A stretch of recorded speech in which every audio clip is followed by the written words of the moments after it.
Good morning students. हम लोग पढ़ रहे हैं chapter number 2 solution.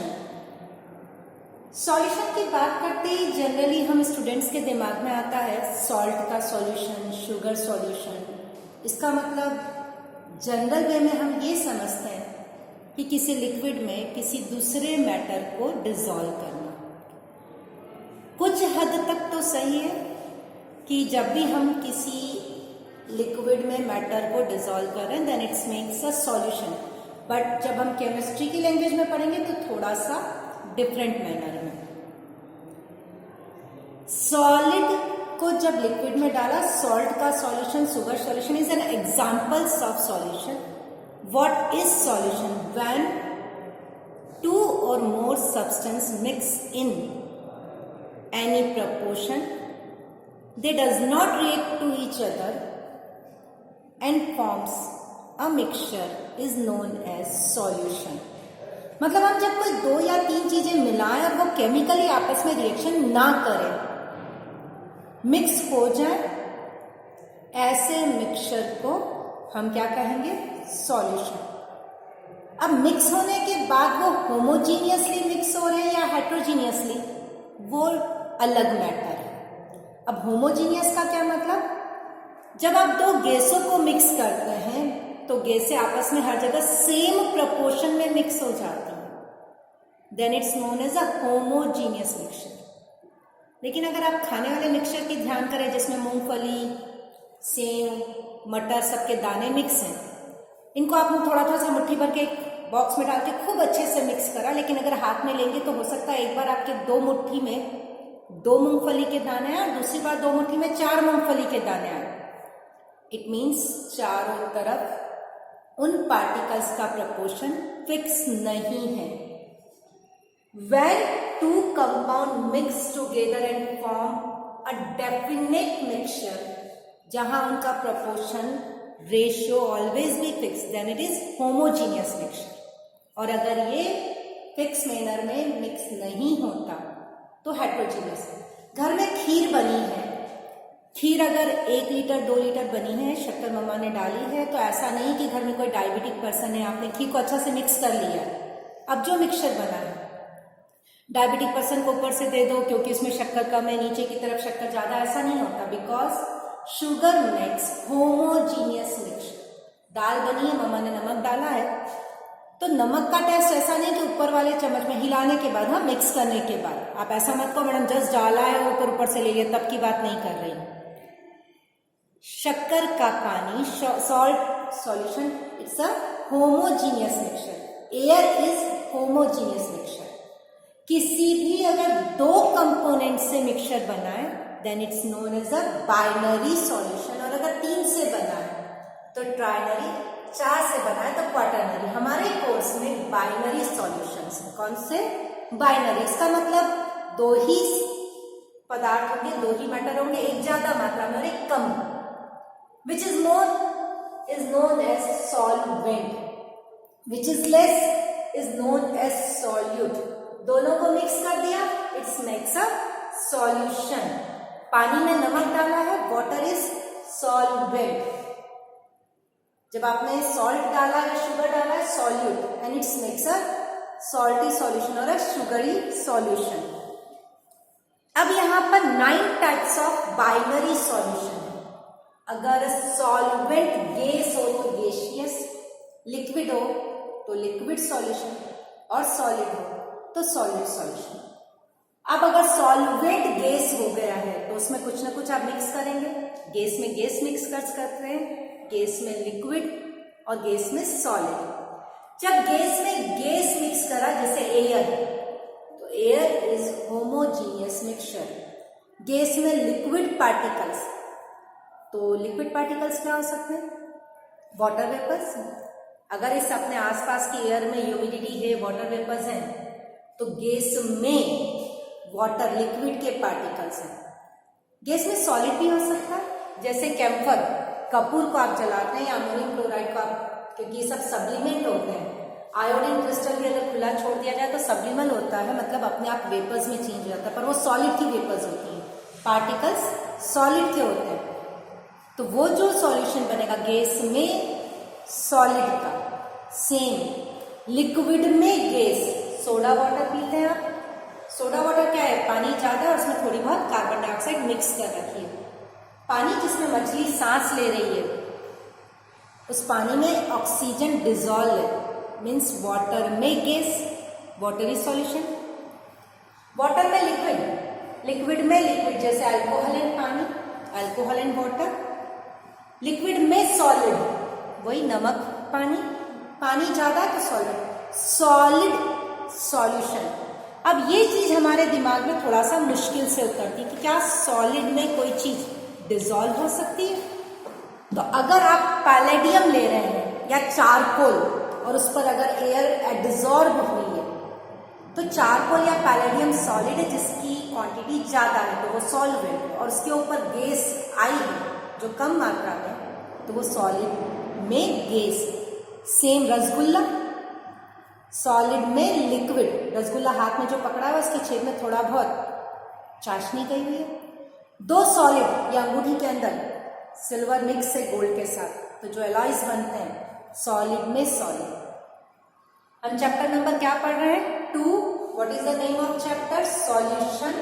What is the solution, when two substance mix in any proportion and they does not react to each other and forms a mixture is known as solution। दो खास बात है कि इस मिक्सचर के बनते समय definite composition नहीं होता। घर में यदि मुझे शिकंजी बनानी है, ऐसे शिकंजी बाइनरी नहीं है, शिकंजी बनाते समय मैंने पानी लिया, उसमें नींबू डाला, नमक डाला, तो अगर आप नींबू आधा डाल दें तो भी वो शिकंजी बनेगी, 1/4 डाल दें तो भी, 1/4 चम्मच नमक डाल दें तो भी, इसका मतलब मिक्सचर तो है, सॉल्यूशन तो है, बट वहां पर उनका रेशो फिक्स नहीं है।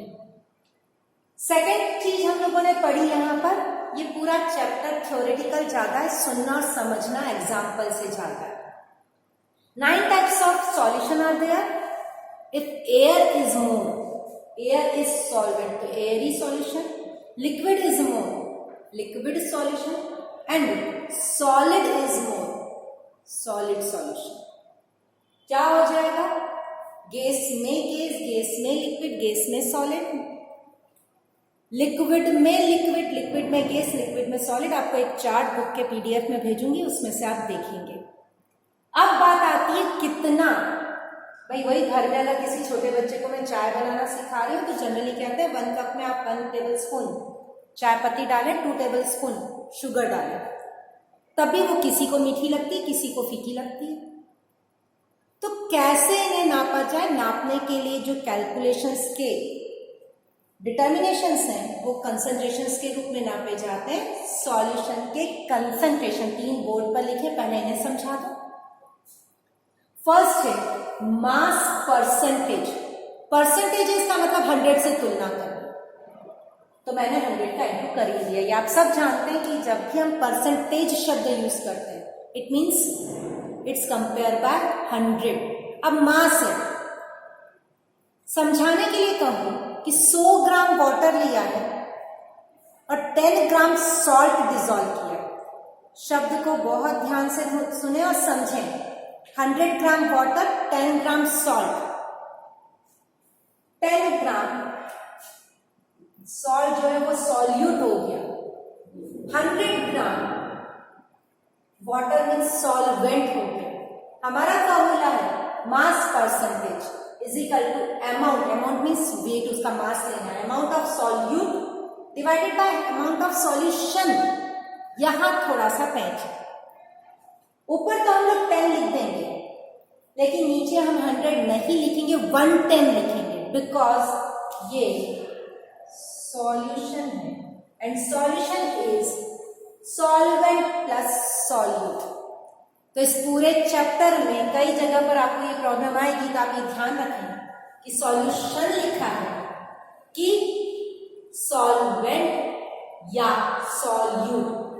जब भी इस पूरे चैप्टर में सब्सटेंस शब्द यूज होगा तो सब्सटेंस शब्द सॉल्यूट के लिए यूज होगा।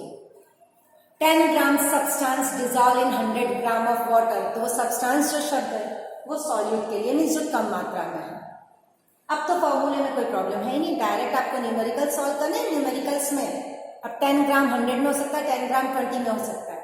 इसी को अगर मैं ये कहूं 10 gram of salt make a, शब्द पे ध्यान दें, 10 gram salt make a 100 gram of solution, तो फिर मैं यहां पर नीचे 100 लूंगी।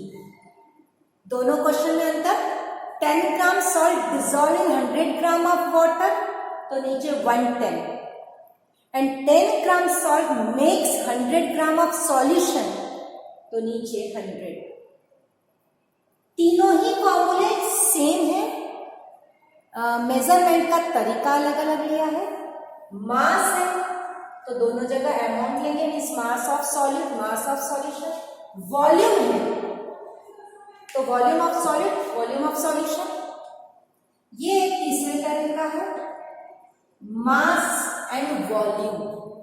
अब ये मास एंड वॉल्यूम, तो मास तो लेंगे सॉल्यूट का और वॉल्यूम लेंगे सॉल्यूशन का। ये जितने भी आयुर्वेदिक काढ़े वगैरह बड़े बड़े शीशियों में आते हैं, अगर उस बोतल का पीछे की तरफ साइड में पढ़ोगे तो लिख रखा होगा कि अश्वगंधा का चूर्ण 100 ml, तो वहां लिख रखा होगा W/V, 100 in 1 litre, 100 in 10 litre, 100 in 100 ml। अब वो डिपेंड करता है किस तरीके से उन्होंने निकाल रखा है। इसमें तुलना हम सब में किससे करेंगे? 100 से, और 100 से तुलना करने के बाद जो निकलेगा वो क्या निकलेगा? परसेंटेज।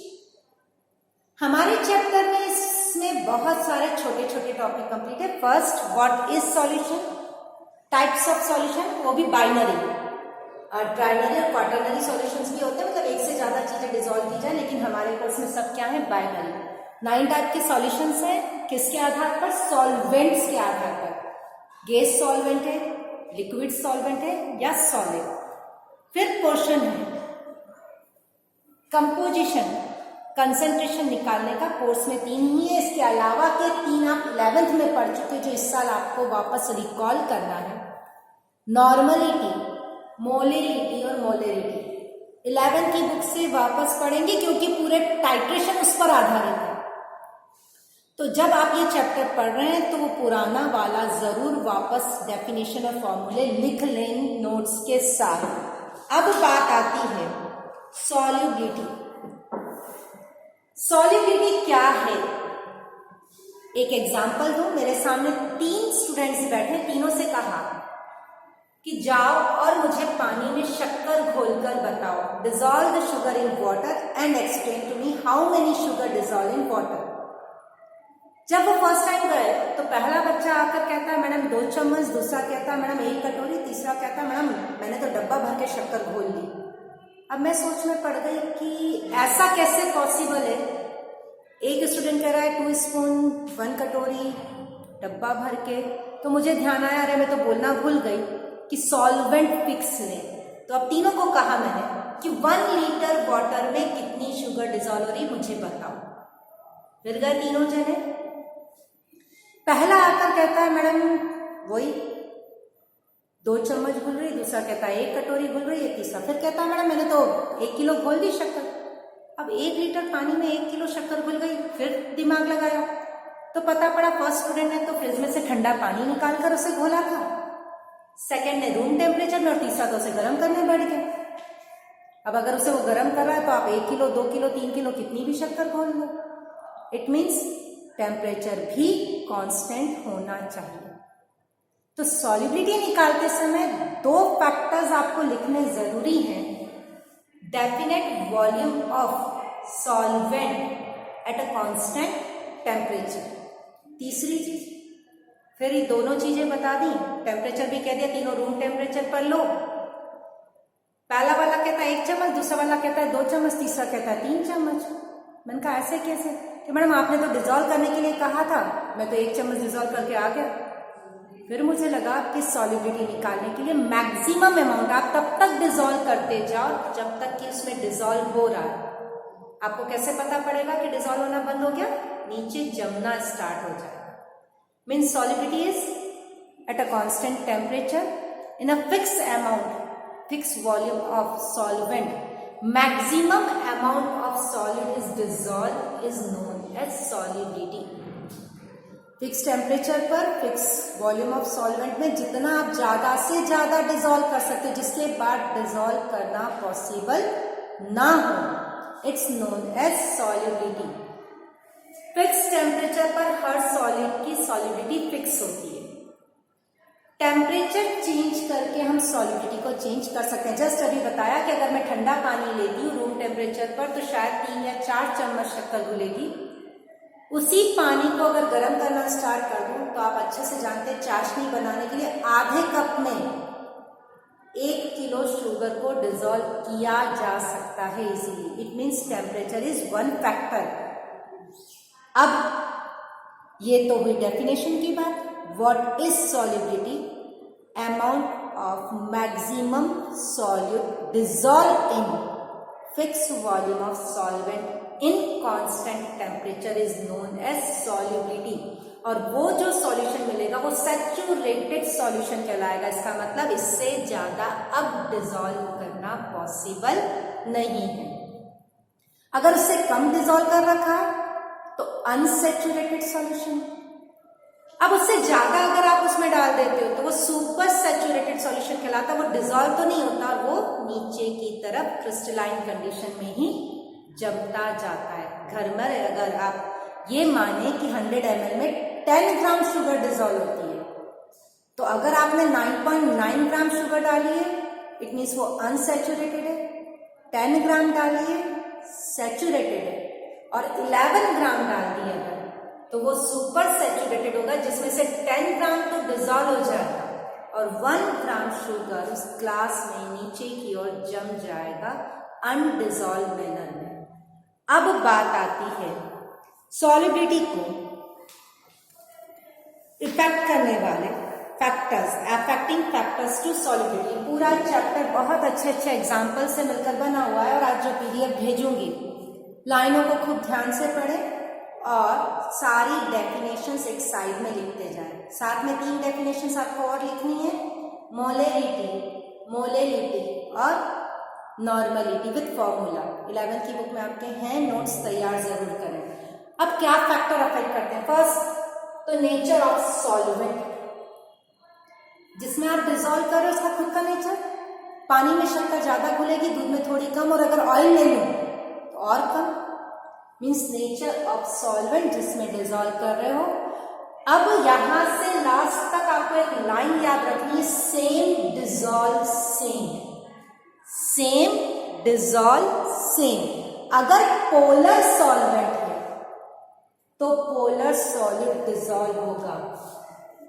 पोलर में, पोलर मतलब पोलर क्या होता है? Water.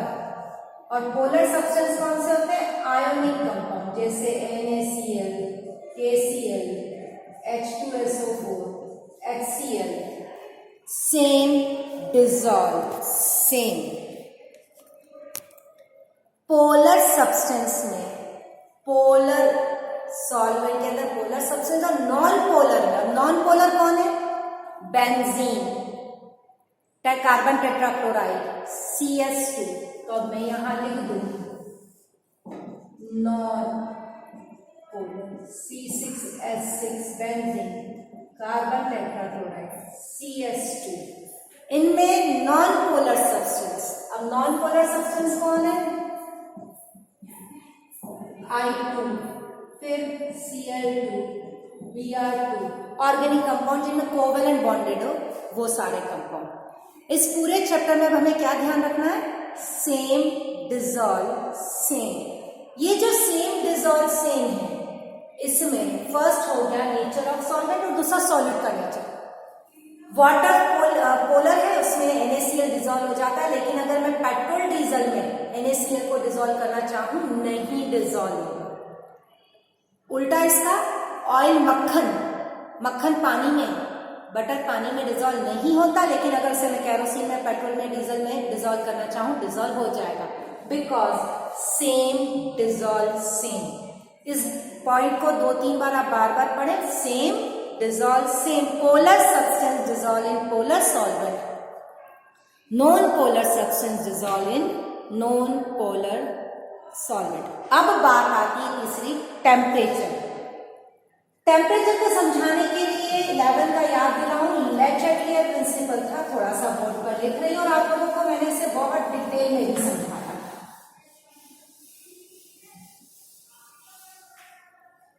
Del H is more than zero means positive.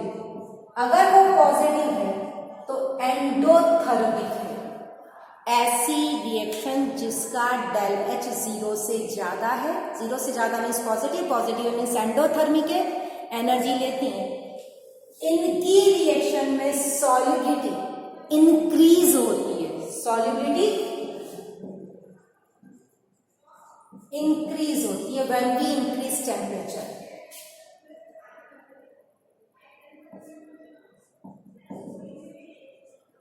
Solubility increase when temperature increases.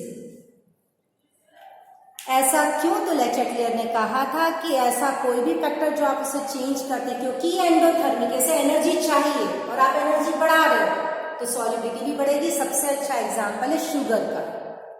दो बार अपन अभी 2 मिनट पहले भी पढ़ चुके हैं कि शक्कर ठंडे पानी में कम और गर्म करने पे जल्दी उसमें डिजोल्व होती है और ज्यादा डिजोल्व होती है। नेक्स्ट है del H is lower than zero means negative exothermic। ये बुखार वाला आदमी और ये ठंड लगने वाला आदमी, अगर आप टेम्परेचर इंक्रीज करते हो तो सॉल्युबिलिटी डिक्रीज होती है। कभी अगर करके देख सको तो चूना, जो चूना अपन लोग पुताई में करते हैं लाइन, उस चूने का आपने सैचुरेटेड सॉल्यूशन रूम टेम्परेचर पर बना लिया, उसे छान लिया, अब जो सॉल्यूशन मिला है अगर उसे गर्म करेंगे तो जो अंदर इसमें लाइम कैल्शियम कार्बोनेट घुला हुआ है, डिजोल्व है, वो भी अनडिजोल्व मैनर में नीचे आ जाएगा बिकॉज सॉल्युबिलिटी डिक्रीजेस। अब बात आती है नेचर ऑफ गैस। अच्छा, इसमें एक स्पेशल एग्जांपल है ग्लोबल सॉल्ट का, उसको मैं समझा दूं। ग्लोबल सॉल्ट, इसके पहले एग्जांपल्स लिखिए।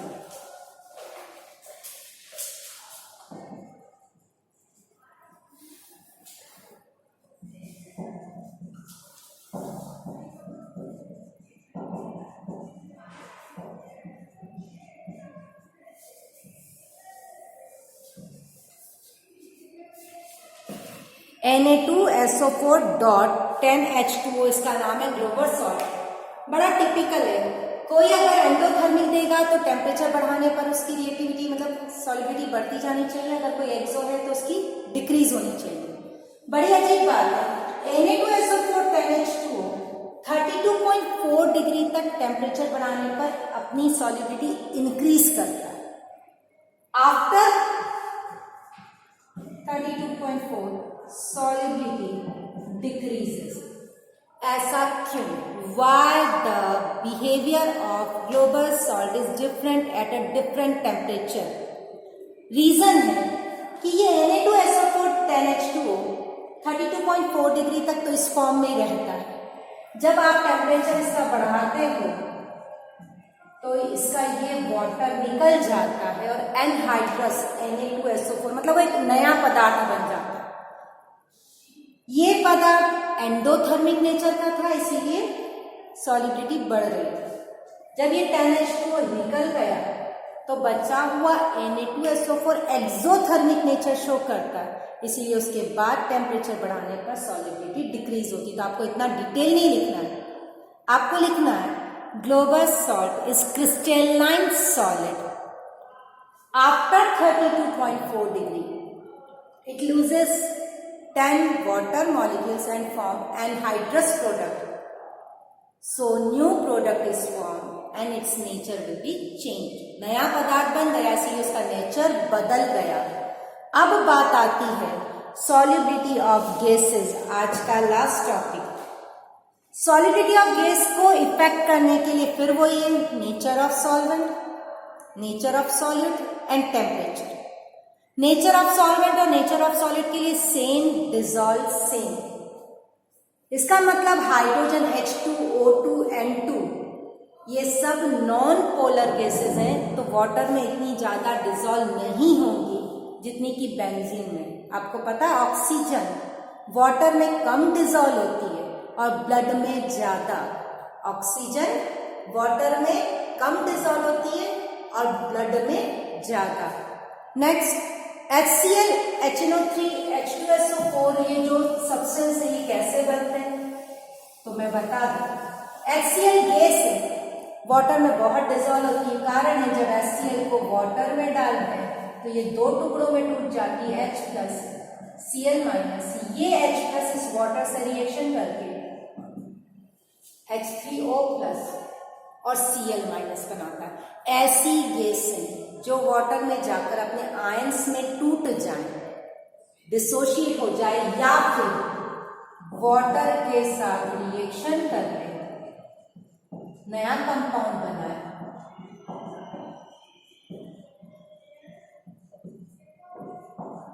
ये सब वाटर में ज्यादा डिसॉल्व होती है।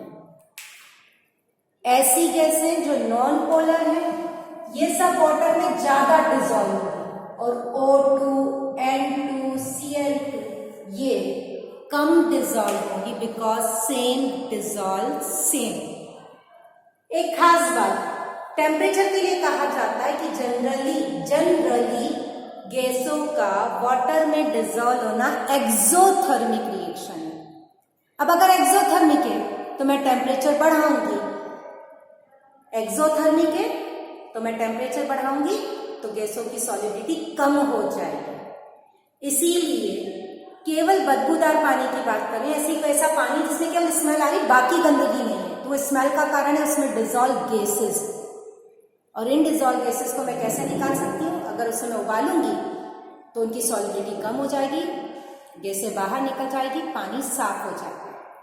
अगर मैं किसी जगह पर पानी को अच्छा सा उबाल लूं, एयर टाइट जार में पैक कर दूं, रूम टेम्परेचर तक ठंडा कर दूं, अब उस पानी में अगर किसी मछली को रखूंगी तो मछली मर जाएगी बिकॉज मैंने जब उसे उबाला तो डिसॉल्व ऑक्सीजन और सारी गैसें आउट हो गई। मैंने एयर टाइट जार में भरा है, वापस वो गैसें उसमें एंटर नहीं हुई है।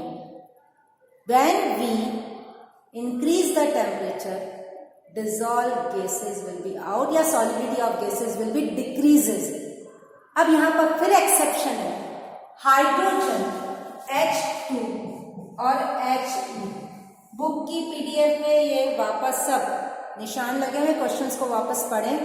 H2 और He एंडोथर्मिक रिएक्शन शो करता है, इसीलिए इनकी सॉलिडिटी बढ़ जाती है। आज का टॉपिक यहाँ कंप्लीट, कल नए टॉपिक के साथ।